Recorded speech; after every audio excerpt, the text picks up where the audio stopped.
अच्छा, स्प्लिटिंग के बारे जो आप पूछ रहे थे ना कि इसके अंदर आप क्या देखते होते हो? सबसे पहले हमने ये कहना है कि स्प्लिटिंग आप एक जो सेकंड हार्ट साउंड होती है ना, उसके दौरान आप सुनते होते हो। नॉर्मल फिजियोलॉजिकल जो स्प्लिटिंग होती है वो आप तब सुनते होते हो जब आप डीप इंस्पायरेशन करते हो। अब देखें कि डीप इंस्पायरेशन के अंदर होता क्या है। डीप इंस्पायरेशन के अंदर आपका जो राइट एट्रियम होता है उसके अंदर जो वेनस रिटर्न होता है वो बढ़ जाता है। अब आप देखेंगे जब वेनस रिटर्न बढ़ेगा तो कौन सा चैम्बर है जिसके अंदर ब्लड जाएगा? वो राइट एट्रियम ही है। राइट एट्रियम से ब्लड कहाँ जाएगा? फिर आपके राइट वेंट्रिकल के अंदर जाएगा।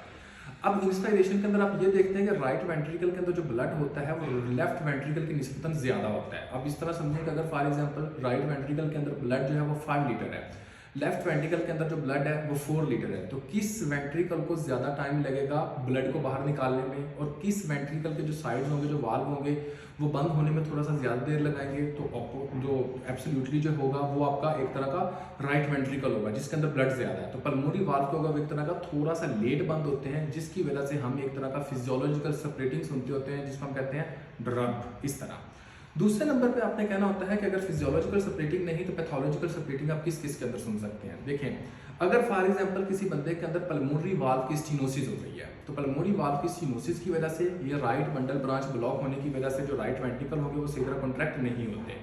पल्मोनरी वाल्व की स्टीनोसिस होने की वजह से जब पल्मोनरी वाल्व नैरो हो जाएगा तो क्या ब्लड जो होगा वो उतनी ही देर लगाएगा वेंट्रिकल से निकलने में? नहीं, बल्कि अब इससे थोड़ी सी ज्यादा देर लगेगी, जिसके नतीजे में आपने कहना होता है कि वेंट्रिकल को जब ज्यादा देर लगती है तो पहले इंस्पायरेशन के ऊपर अब क्या होगा कि अब आपको और ज्यादा स्प्लिटिंग लेट सुनाई देगी, यानी कि जो पल्मोनरी वाल्व होगा वो थोड़ा सा और लेट बंद होगा as compare to aortic valve, जिसकी वजह से हम इसके अंदर क्या सुनते होते हैं, जो सेकंड हार्ट साउंड होती है वो इस तरह सुनाई देती है ड्रब, मतलब कि इसके अंदर जो आवाज होती है वो थोड़ी सी और डिले हो जाती है।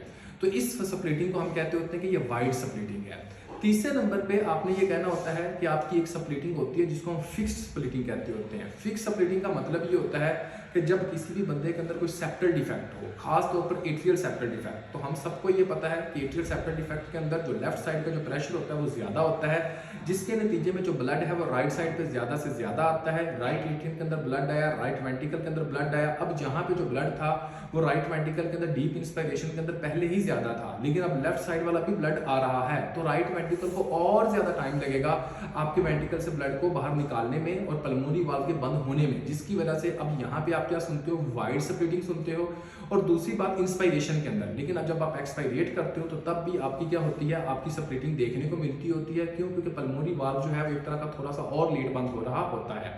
अब ये वाली जो स्प्लिटिंग होती है वो आपकी इंस्पायरेशन या एक्सपायरेशन के ऊपर डिपेंड नहीं करती, बल्कि बंदे के जो है वो एक तरह का इंडिपेंडेंट टू रिस्पायरेशन होती है। तो इस तरह की जो स्प्लिटिंग होती है, इस वजह से हमने इसका जो नाम रखा वो फिक्स्ड रखा हुआ है। अब एक और स्प्लिटिंग है जो कि इंपॉर्टेंट है, जिसको हम कहते होते हैं पैराडॉक्सिकल स्प्लिटिंग। पैराडॉक्सिकल स्प्लिटिंग में बेसिकली होता क्या है?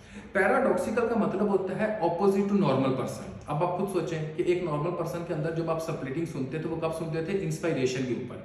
आप इस तरह देखें कि एक बंदा है जिस बंदे के अंदर एओर्टिक स्टीनोसिस हो गई है, या फिर आप ये देखें कि एक बंदा है जिसके अंदर लेफ्ट बंडल ब्रांच ब्लॉक हो गया है, तो एओर्टिक स्टीनोसिस के नतीजे में जो लेफ्ट वेंट्रिकल होगा उधर से ब्लड निकलने में ज्यादा देर लगाएगा कि नहीं लगाएगा? ऑटोमेटिकली लगाएगा।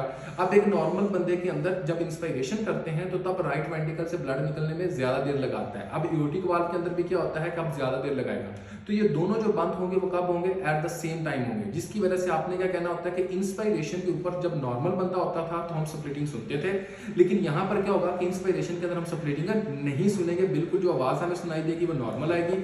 और एक्सपायरेशन के ऊपर क्या होता है कि आपकी जो स्प्लिटिंग होती है वो एब्सेंस होती है, लेकिन यहाँ पर क्या होगा कि जब एक्सपायरेट करते हैं तो लेफ्ट वेंट्रिकल से ब्लड निकलने में ज्यादा देर लगती है, जिस वजह से जो एओर्टिक वाल्व होते हैं वो पल्मोनरी वाल्व की निस्बतन थोड़ा सा लेट क्लोज होते हैं और हम स्प्लिटिंग सुनते होते हैं। अब ये वाली जो स्प्लिटिंग है वो नॉर्मल पर्सन के क्या होती है? ऑपोजिट होती है, और इस तरह की स्प्लिटिंग को हम क्या कहते होते हैं? एक तरह का पैराडॉक्सिकल स्प्लिटिंग कहते होते हैं। इसके साथ एक बहुत ही छोटी सी बात है जिसको आपने अपने ज़हन के अंदर रखना है कि जो भी वाल्व इन्वॉल्व होता है उसकी ऑस्कल्टेशन यानी कि कहाँ पे होती है।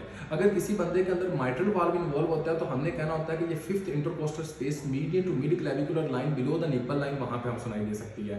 अगर किसी बंदे के अंदर ट्राइकस्पिड वाल्व इन्वॉल्व होता है तो आपने ये कहना होता है कि ट्राइकस्पिड जो होता है वो लेफ्ट लोअर स्टर्नल जो बॉर्डर होता है वहां पर आपको सुनाई देता होता है फोर्थ इंटरकोस्टल स्पेस पे। अगर किसी बंदे के अंदर एओर्टिक वाल्व की कोई ना कोई प्रॉब्लम आती है तो आपने ये कहना होता है कि ये राइट सेकंड इंटरकोस्टल स्पेस के ऊपर आप देखते होते हैं, लेकिन एओर्टिक रिगर्जिटेशन जो होती है वो आप ऑस्कल्टेट करते हो लेफ्ट थर्ड इंटरकोस्टल स्पेस के ऊपर।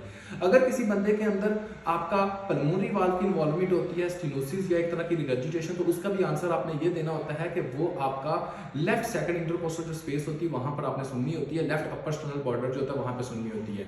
ये आपकी एक तरह की सेपरेटिंग थी और जहां पर आप ऑस्कल्टेट कर सकते हो वो है। तो अगर आपको ये वीडियो पसंद आई तो लाइक, कमेंट और कोई भी टॉपिक के ऊपर आप वीडियो जो है वो कमेंट बॉक्स के ऊपर कमेंट कर सकते हैं, तो उसके ऊपर हम जो मैं आपके साथ एक तरह का जो है वो टॉपिक एक्सप्लेन कर दूंगा। अपना बहुत सारा ख्याल रखिएगा। फी मान अल्लाह हाफिज़ और टेक केयर।